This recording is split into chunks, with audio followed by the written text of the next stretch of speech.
Welcome to the Spark Lab at the Henry Ford Centennial Library, Dearborn. My name is Ellen and this is Maker Monday. Today we are adding a decal to a glass can with permanent vinyl and the Cricut Maker 3. The supplies needed are listed in the description. Check your local craft stores or online for supplies. The supplies we are using today are a glass can, glossy permanent vinyl, and transfer tape. These are items you would need to bring with you if you wanted to recreate this tutorial in the Spark Lab.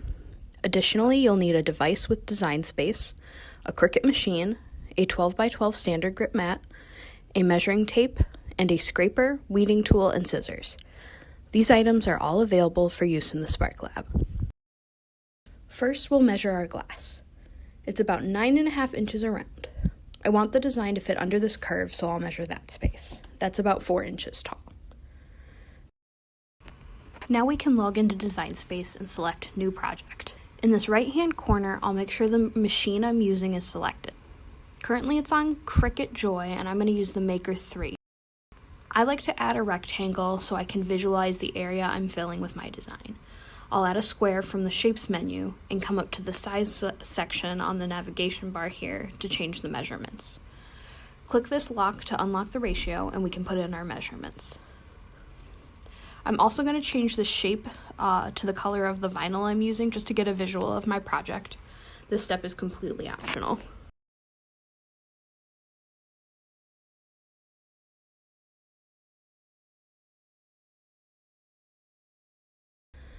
I'm going to do a cherry pattern, so I'll go to the Image tab to search. The Spark Lab has a Cricut Access account, so I have access to all these images for free. You can also narrow your results by free by clicking the box here. I actually like this free image, so that's what I'll use. I'll select Add to Canvas. I can use the corner boxes here to resize my image by eye, or I can use the settings up here to give it a precise size. I'll duplicate this image a bunch of times to create my pattern. I'm using the keyboard shortcut Control-D to duplicate. That'd be Command-D on a Mac. You can also do that manually from the navigation bar under Edit. Now I'll just take my time rearranging these to create my pattern.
I'm going to use the Align tool here to create even rows and columns.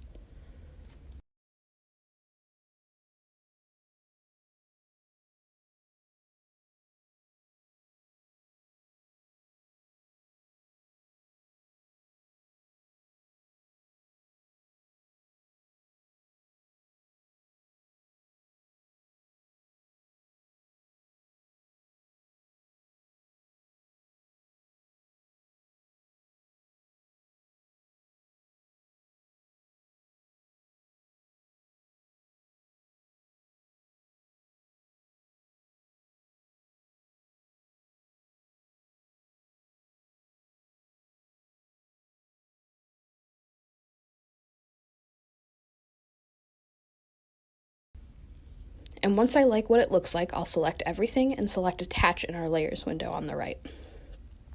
To get an idea of what it'll look like without my rectangle frame, I can hide that layer with the little eyeball icon on the right, next to the layer labeled Square. And if I leave this square layer hidden, it will not cut when I go to make my project. I want that border, so I'll unhide it. If we don't attach all of our layers, the Cricut machine will the design space will organize it in a way that it sees it's best to maximize space, but I want it to have all of this spacing the same way. So that's why I'm hitting attach. And some last minute tweaks to make sure everything is where I want it.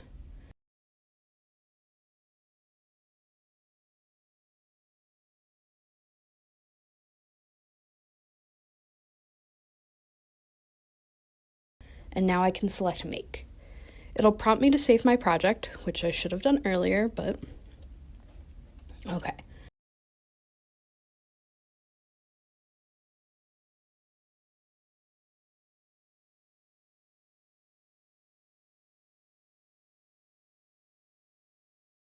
Now I can load my material on a 12 by 12 mat, so I'll select that in this window. Now I can move my design around on the cutting mat here if I wanted. I have a full sheet of vinyl to work with, so I'll just leave it in the top left. Click Continue. After my machine connects, I can select my material.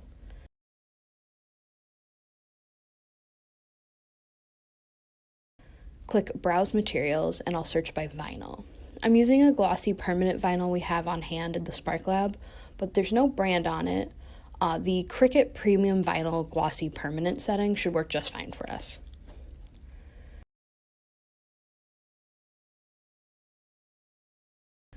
We'll leave the pressure as default, and the fine point blade is loaded, so we're ready to go. At this point, the load and unload button is flashing. I'll place my material on my standard grip mat. I usually press it down first by hand and then smooth out any wrinkles and make sure it's really stuck down with a scraper.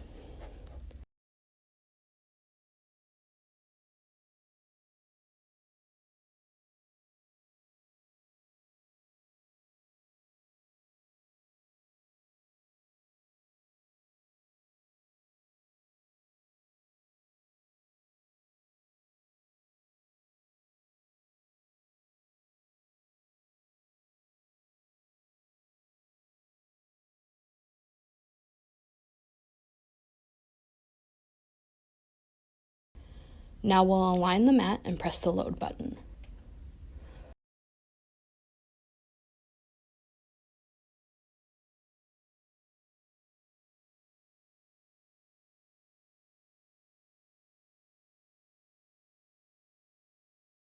Once the machine reads our mat, the screen will prompt us to hit the Go button on the machine, which should also start flashing. And our design is being cut.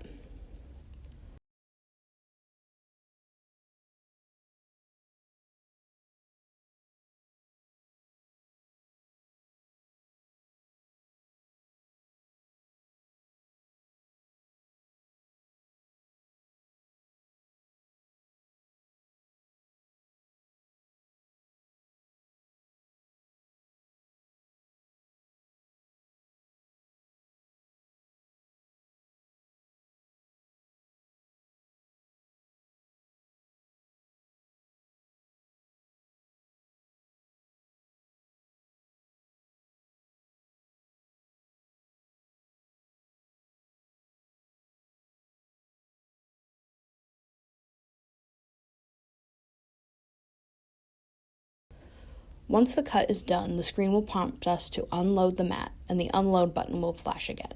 Hit the unload button and the mat will roll out. Now we can remove our material from the mat and cut around the rectangle border. Next, I'll weed out everything except for the design I want to transfer. This one is great because I'll only need to remove the circles from each cherry and then the internal space with the big rectangle.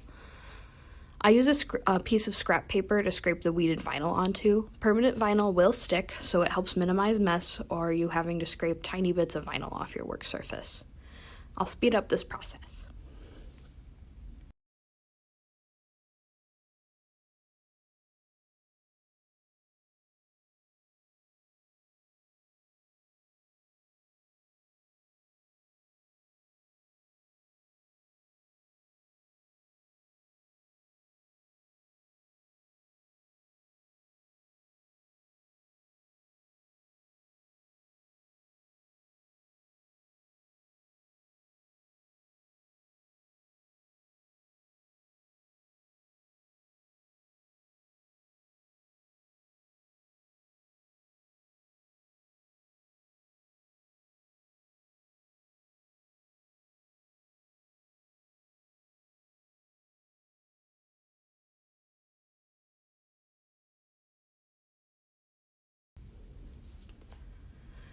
Now we can cut a piece of transfer tape to the same size.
Place the transfer tape over and scrape out any air bubbles.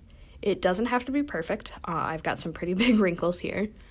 Sometimes you can lift the tape up before scraping it without the design coming up, but mine has already adhered, so I'll scrape it down to make sure everything gets picked up.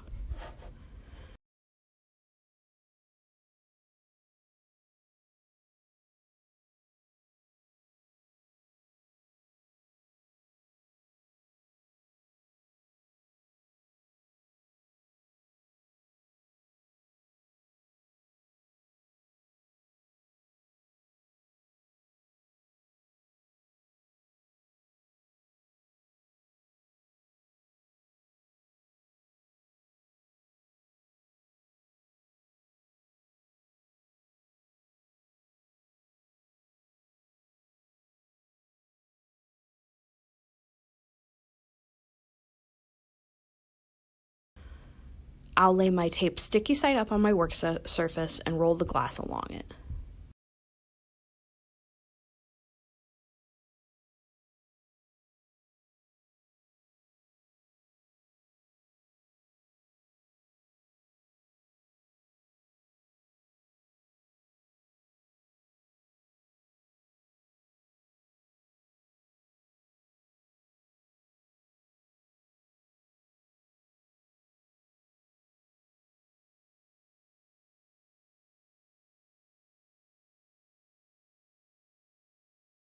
Now I'll take my scraper to burnish it again to transfer to the glass.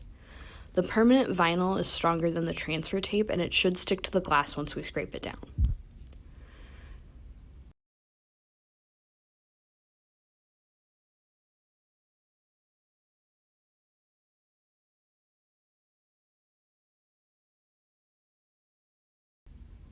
I'll peel up the tape from the edge. Anytime I see the edge of my vinyl decal coming up with the tape or coming up from the glass, I'll place that tape back down and scrape it down some more. This takes some time, so I'll speed it up a little.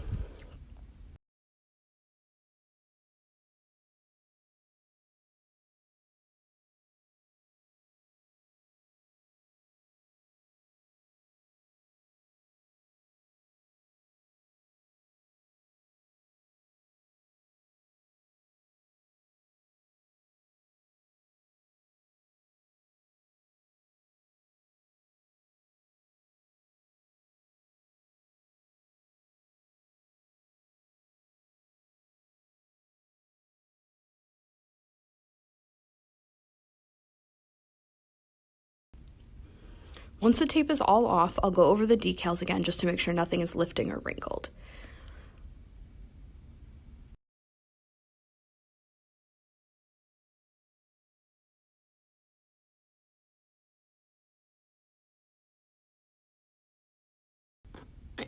And it looks pretty good. I'm happy with how these turned out, and I think these would make cute gifts.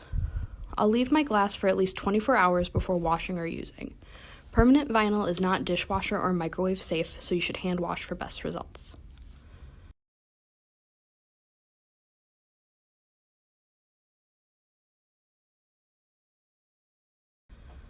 Thank you for joining us today. This is Ellen in the Spark Lab. Be sure to visit us in person at the Henry Ford Centennial Library or join us online for another Maker Monday.